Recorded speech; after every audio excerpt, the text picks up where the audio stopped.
ধৰ্মধ্বজা উত্তোলন কৰিবলৈ আগবাঢ়িছোঁ। সেয়েহে আজি আমাৰ ধৰ্মধ্বজা উত্তোলন কৰিবৰ কাৰণে আমাৰ শংকৰজ্যোতি বৰনামঘৰৰ বৈষ্ণৱ সমিতিৰ সভাপতি আৰু কাৰ্যকৰী সভাপতি দুইজনকে বৈষ্ণৱ সমিতিৰ সভাপতি ধৰ্মধ্বজাস্থলীত থকা গুৰুজনাৰ প্ৰমুখ কৰি মূলৰ বৈষ্ণৱবৃন্দ শংকৰজ্যোতি নামঘৰৰ সকলো বৈষ্ণৱ আৰু আই মাতৃসকল, প্ৰতিবেশী খেলৰ সকলো ৰাইজ আৰু আই মাতৃসকল,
ৰছীডাল মেল খোৱা টান দিলে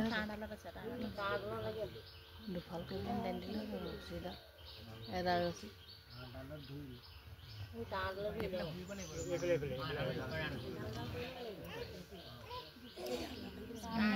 তানো কথাত কেলে বান্ধি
উপলব্ধি কৰিব লাগিব।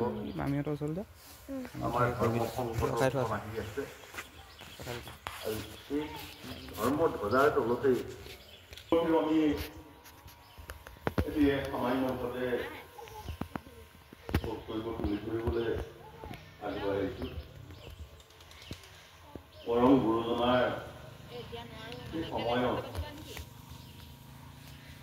মাত্ৰ গুৰুৰ ধৰ্মবস্তু শুদ্ধৰূপে হৃদয়ত ধাৰণ কৰি ভকত বৈষ্ণৱে পৰম তৃপ্তি লাভ কৰাৰ লগতে সমস্ত পৰিয়ালবৰ্গ তাৰ ভক্তিৰ অক্ষৰ হোৱাত দিছিল। বৰ্তমান সময়ৰ এই যান্ত্ৰিক যুগত বৰ্তমানে সেই পৰিস্থিতি বা সেই সময় এটি অতীত হৈ পৰিল। তথাপিও এই সময়তো আমি আশা কৰিম গুৰুজনাৰ ধৰ্ম নীতি আদৰ্শ ৰক্ষা কৰিবলৈ যাতে গৃহে গৃহে সকলো আই মাতৃৰ পৰা মুক্ত কৰি ভকত বৈষ্ণৱ সমাজে সকলোৱে এটি সংকল্পবদ্ধ আজি নিৰ্ধাৰিততে পৰাই আৰম্ভ কৰক।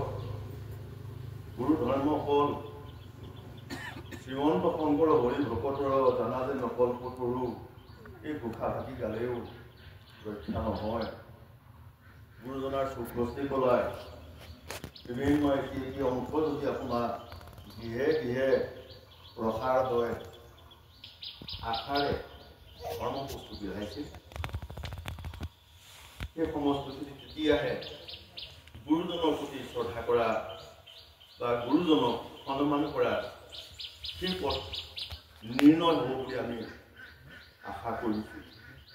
মাধৱ পুৰুষৰ সেই কথা ঘোষাত কৈছে, অপৰম দুৰ্বোধ আত্মতত্ত্ব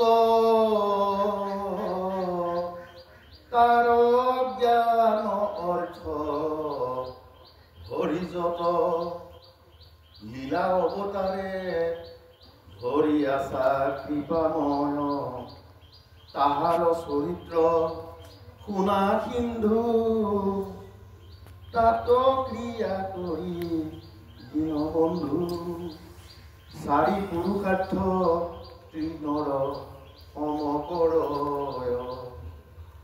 ৰাম চাৰি পুৰুষাৰ্থ তৃণৰ সমকৰয় উজু নহয় জটিল। সেয়েহে পৰম গুৰুজনাই মাধৱ পুৰুষে দ্বিতীয়জনা গুৰুৱে 40 নং ঘোষা আগতে গুৰুজনাৰ ঘোষা এভাগি কৈছিলোঁ যে সকল গুৰু নিৰ্ণয় এই ঘোষাতে আমি ৰখিলে নহ'ব। এতিয়া সেয়ে আমি কৈছোঁ আত্মা ঈশ্বৰক লাগ প্ৰত্যক্ষ সততে পাৱে নাপায় তাৰমানে তাক অবিদ্যা। আকৌ কৈছে অবিদ্যা নাছিলে তাক কৃষ্ণক সততে পাৱে। পঞ্চলগ্ন বস্তু পঞ্চবস্তু হ'ব লাগে। ভালে ভালে পঢ়িয়াত বাৰু কেনেকৈ আমি নাজানো, আপোনাক সময় কৰি পেলাই নক'ব, ক'বলৈ বিচৰা নাই। ঘোষাতে সেই কথাই মাধৱ পুৰুষেও ভৱিষ্যতবাণী দিছিলে। বচনে কেৱলে মাত্ৰ হৰি শৰণ লয়, চিতে আন দেৱক ভজয়, জানিবাহা কদাচিতো নাও যদি ভৰি গৈ গন্তব্য স্থান পাবলৈ বহুত বেছি। সেয়ে আমি পৰৱৰ্তী আপোনালোকক সকলোকে আহ্বান জনাইছোঁ যাতে আপোনালোকে সকলোৱে সংকল্পবদ্ধ দৃষ্টি সংস্কৃতি সাক্ষাৎ। সেয়েহে সেই আশ্ৰয় গ্ৰহণ কৰি আপোনালোকে গুৰু ধৰ্মৰ গুৰুৰ ভক্তিৰ মাজলৈ সোমাই গ'লে তাত সেই প্ৰভু ভক্তি ৰস নিশ্চয় আপোনালোকৰ হৃদয়ংগম হ'ব বুলি মই আশা কৰিছোঁ। ৰাম কৃপাময় কৃষ্ণ চৰণে ৰাখা কৃষ্ণ কৃষ্ণ কৃষ্ণ। সঁচাকৈ আমাৰ হৃদয়ংগম হৈছে। আমি যোৱা দিনৰে পৰা গুৰুজনক লাভ পাই আমাৰ এনেহেন লাগিছে যে আমি সঁচাকৈ এই গুৰুক আমি কেতিয়াও পাহৰিব নোৱাৰোঁ। তেখেতৰ স্বাস্থ্য ভগৱানে সুমতি প্ৰদান কৰক, শক্তি প্ৰদান কৰক, আৰু আমি তেখেতৰ বক্তব্য, তেখেতৰ নাম কীৰ্তন যি আমি কালিৰ পৰা শুনিছোঁ, সঁচাকৈ তেখেত আমাৰ মাজতে উপস্থিত হৈ আমাক ইমানখিনি দিহা পৰামৰ্শ সুন্দৰভাৱে পৰিৱেশন কৰাইছে, সুন্দৰভাৱে কৈছে, তাক আমি ধন্য মানি তেখেতৰ শ্ৰীচৰণত সেৱা জনাইছোঁ। ঐকান্ত ভকত সবে নিগুণৰ কৃষ্ণ গুণ গাঁৱে পৰা বকিয়া থাকা হৰি সাক্ষাতে কথা কৃষ্ণ।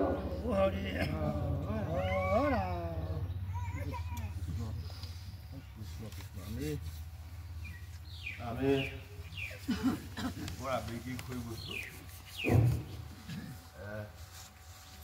আপোনালোকৰ প্ৰতি আমাৰ সহস্ৰ বুকুৰ পৰা আমি কৃতজ্ঞতা জনাইছোঁ। ভৱিষ্যতে আমি মনত ৰাখি আমি বিশেষ জনাবলী ক'বলৈ বিচৰা নাই। এই সমগ্ৰ সমাজবিলাকত কিছু বৈষম্য, কিছু কথা বতৰা আমাৰ দৃষ্টিগোচৰ হৈছে, আৰু সেই যিখিনি বৈষম্য দৃষ্টিগোচৰ তাক গুৰুসকলকো আঁতৰাই পেলাই, ঠিক কেতিয়াবা ভকতেও ভকতসকলক আঁতৰাই পেলাই এনেকুৱা কিছুমান বৈষম্যতা আমি দেখা পাইছোঁ। সেয়েহে আপোনালোকে যদি শুদ্ধৰূপে প্ৰতিষ্ঠা কৰিবলৈ বিচাৰে, পৰম গুৰুজনাৰ নীতি আদৰ্শেৰে গুৰুসকলক আগত লৈ বা যিসকল গুৰু আমাৰ যিসকল মহাপুৰুষীয়া সত্ৰীয়াসকলক সাক্ষাৎ কিছু আমাৰ জীৱন যাত্ৰাৰ যিখিনি আচাৰ নীতি সেইখিনি যাতে আলোচনা হয় আমি তাকে আশাও কৰিছোঁ আৰু সেয়েহে ভাগৱততো সেই কথাই কৈছে এটা বৰ মানে খুব ভাল কথা এটা কৈছে অতি পাতকীক নাম নালাগে